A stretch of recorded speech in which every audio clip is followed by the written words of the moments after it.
ಚುನಾವಣೆಯ ಸಂದರ್ಭದಲ್ಲಿ ಸುದ್ದಿ ಪ್ರಕಟಣೆ ಪ್ರಸಾರ ಮಾಡುವಲ್ಲಿ ಮಾಧ್ಯಮಗಳ ಜವಾಬ್ದಾರಿ ಅತಿ ಗುರುತರವಾಗಿದೆ. ಪ್ರತಿಯೊಬ್ಬ ಅಭ್ಯರ್ಥಿಗೂ ಪಕ್ಷಕ್ಕೂ ಸಮಾನ ಅವಕಾಶ ನೀಡಿ ನಿಷ್ಪಕ್ಷಪಾತವಾಗಿ ಸುದ್ದಿ ಪ್ರಕಟಿಸಬೇಕು. ಶಿವಮೊಗ್ಗ ಜಿಲ್ಲೆಯ ಜನ ಮಾಧ್ಯಮಗಳಿಂದ ಹೆಚ್ಚು ಜಾಗೃತಿ ಪ್ರಜ್ಞೆ ಬೆಳೆಸಿಕೊಂಡಿದ್ದಾರೆ.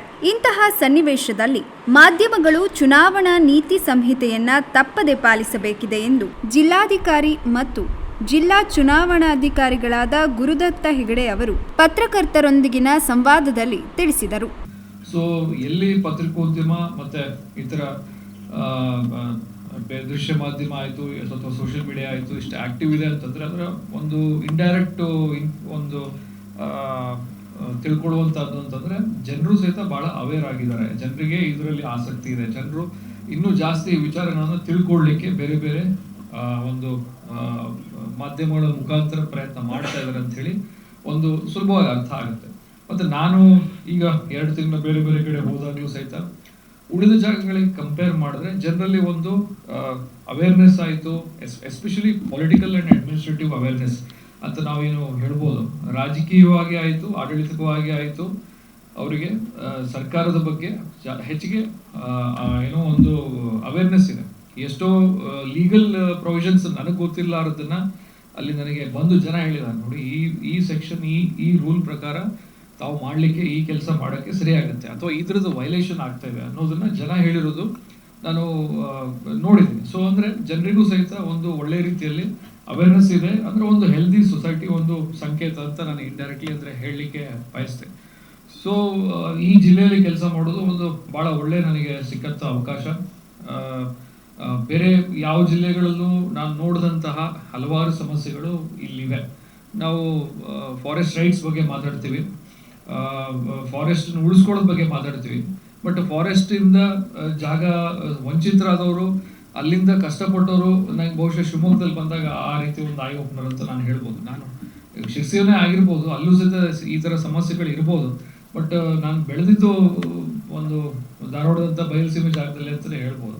ಸೊ ಆ ಕಾರಣಕ್ಕೆ ಇಲ್ಲಿಯ ಸಮಸ್ಯೆಗಳು ಒಂದು ನನಗೂ ಸಹಿತ ಐ ಓಪನರ್. ಮುಂದೆ ಸಹಿತ ನಾನು ಬೇರೆ ಬೇರೆ ಇಲಾಖೆಯಲ್ಲಿ ಸೆಕ್ರೆಟರಿ ಆಗಿರ್ಬೋದು ಅಥವಾ ಬೇರೆ ಕಡೆ ಕೆಲಸ ಮಾಡಬೇಕಾದ್ರೆ ಈ ರೀತಿ ಒಂದು ಎಕ್ಸ್ಪೋಜರ್ ನನಗೆ ಒಂದು ಭಾಳ ಹೆಲ್ಪ್ಫುಲ್ ಆಗುತ್ತೆ. ಮತ್ತು ಇದರಿಂದ ಏನು ಸಮಸ್ಯೆ ಒಳಗಾಗಿದ್ದಾರೆ ಜನರು, ಅವರಿಗೆ ಒಂದು ಸ್ಪಂದನೆ ಮಾಡ್ಲಿಕ್ಕೆ ಆಗುತ್ತೆ ಅಂತ ಹೇಳಿ ಹೇಳಲಿಕ್ಕೆ ಬಯಸ್ತೇನೆ.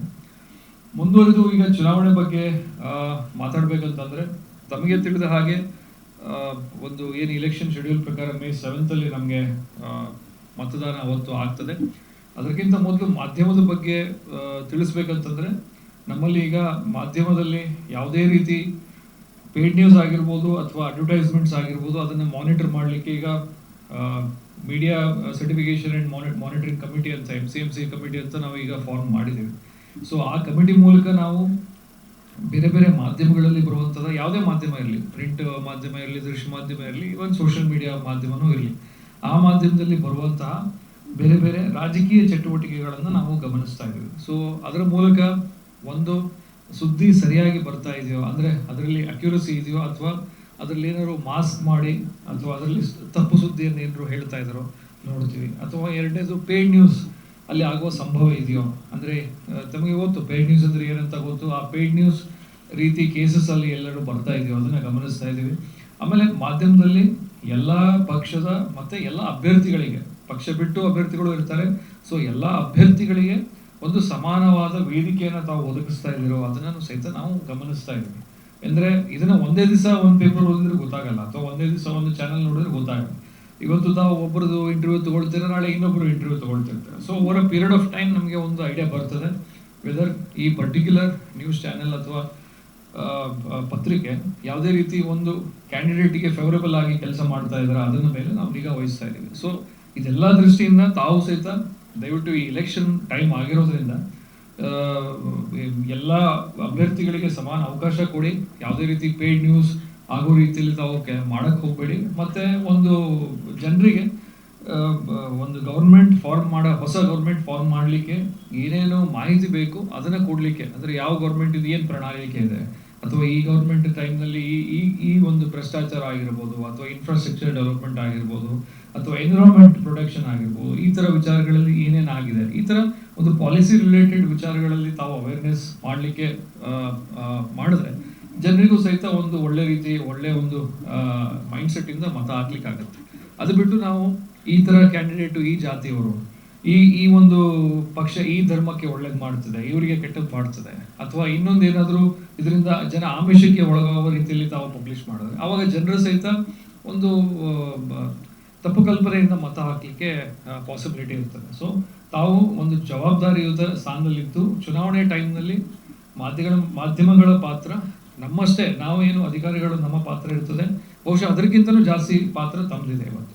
ಯಾಕಂದರೆ ಜನರು ಮತ ಹಾಕೋದು ತಾವು ಏನು ಒಂದು ಅವರಿಗೆ ಡೈರೆಕ್ಷನ್ ತೋರಿಸ್ತಾ ಇದ್ದೀರಾ ಅದ್ರ ಮೇಲೆ ಸಹಿತ ಅವರು ಮತ ಹಾಕ್ಲಿಕ್ಕೆ ಚಾನ್ಸಸ್ ಇದೆ. ಸೊ ಆ ಕಾರಣದಿಂದ ದಯವಿಟ್ಟು ತಾವು ಭಾಳ ರೆಸ್ಪಾನ್ಸಿಬಲ್ ಆಗಿ ಜವಾಬ್ದಾರಿಯಿಂದ ಒಂದು ರಿಪೋರ್ಟಿಂಗ್ ಅನ್ನು ಮಾಡಿ, ಮತ್ತೆ ಯಾವುದೇ ಪಕ್ಷಕ್ಕೆ ಅಥವಾ ಯಾವುದೇ ಅಭ್ಯರ್ಥಿಗೆ ಒಂದು ಬಯಾಸ್ಡ್ ಆಗದೆ ಇದ್ದಂಗೆ ಮಾಡಿ, ಮತ್ತೆ ಏನೇ ಅಡ್ವರ್ಟೈಸ್ಮೆಂಟ್ಸ್ ಇರಲಿ ಅದನ್ನ ನಮ್ಮ MCMC ಕಮಿಟಿ ಒಂದು ಗಮನಕ್ಕೆ ತಂದು ತಾವು ಮಾಡಿ ಮತ್ತೆ ಯಾವುದೇ ಕ್ಯಾಂಡಿಡೇಟ್ಗಳು MCMC ಇಂದ ಪರ್ಮಿಷನ್ ತಗೊಳ್ಳಾರದೆ ತಮ್ಮಲ್ಲಿ ಅಡ್ವರ್ಟೈಸ್ಗಳನ್ನು ಮಾಡ್ತಾ ಇದ್ರೆ ಅದನ್ನ ದಯವಿಟ್ಟು ನಮ್ಮ ಗಮನಕ್ಕೆ ತನ್ನಿ ಅಂತ ಹೇಳ್ತಾ ಇದ್ದೀನಿ.